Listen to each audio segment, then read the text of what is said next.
Hi, I'm Katie of Dandelion Doily, and today I wanted to share how you can go about creating boundaries for your miniature embroidery. Today I wanted to share a few methods that you can use when you are plotting out your miniature embroidery designs on your embroidery hoop so that they are the correct size and that you don't stitch over the boundary of the canvas that you're making. Miniature embroidery is usually very small. I don't make anything larger than about an inch. So these are just a few ways that you can visualize where you can stitch without it going over the outline of the boundary. As you can see, I'm working on this hoop. I have two different embroideries on this maybe 5-inch hoop. I will be able to fit maybe 7 or 8 embroideries in this area. So depending on how you're stitching, you can organize the area that you want to stitch in different ways. I usually stitch radially, meaning I will have multiple embroideries going around in a circle. So whenever I complete an embroidery, I rotate my hoop and then start another one. Once this one's complete, I rotate my hoop and start another one.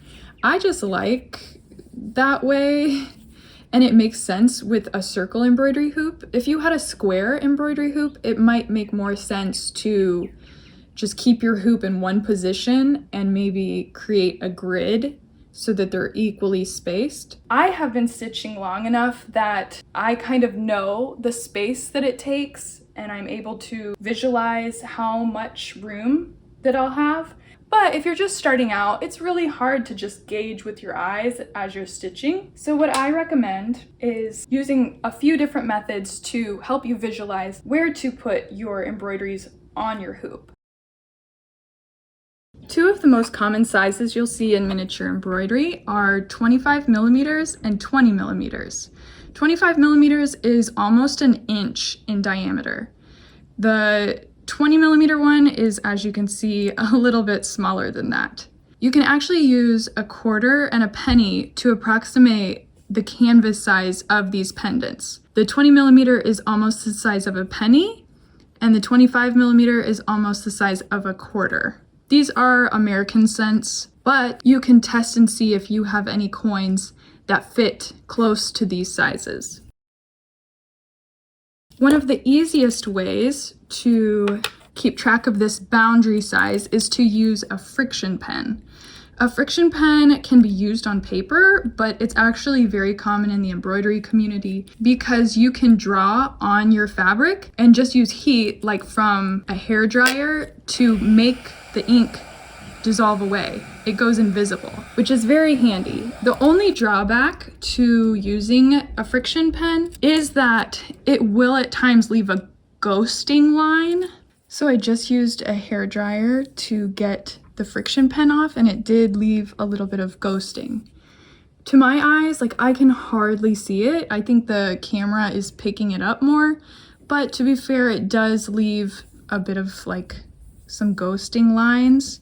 And I'm not sure over time if that will become more visible or not. I need a scientist to like run a science project on this. One of the downsides of the Frixion pen though is that it is dark ink, and so if you're using dark fabric, you might not be able to see this very well.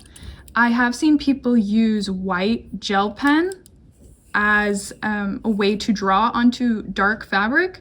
However, that seems pretty permanent to me. I'm not sure if you can get that off. So a Frixion pen is a very useful tool, but it's up to you if you want to go that route or not. Another method very similar is just to use a pencil. A pencil, you also won't be able to get the lines off later, but it's so light and it's hopefully like, you know, it's not very noticeable. So I would say like this result is very similar to like the ghosting effect of this. So if you only have a pencil around, that's okay. Another way you can go about this is by tracing a quarter or a penny onto paper and cutting that circle out.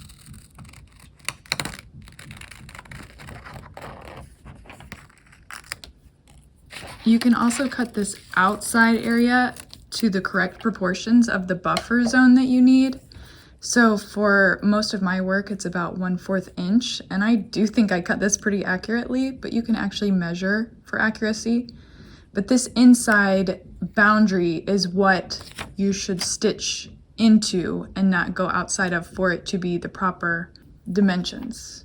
And you can tape this onto your work if you'd like. So this I actually made on my Cricut machine. I cut out a 25mm circle, but as I'm stitching, I can use this to double check my work, or I can, trace that as well. You can also tape this onto your fabric and just stitch with it there.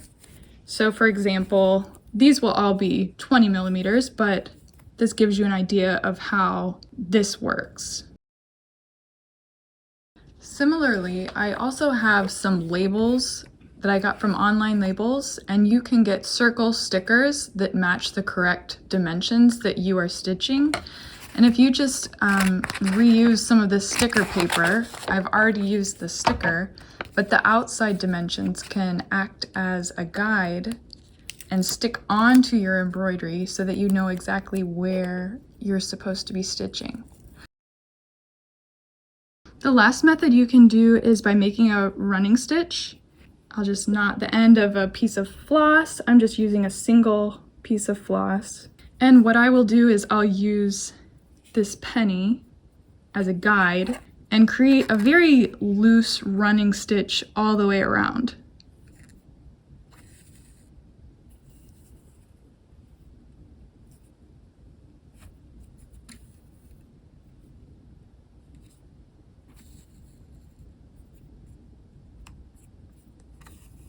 So you can see that this will be a good helpful guide so that you don't cross over these boundaries.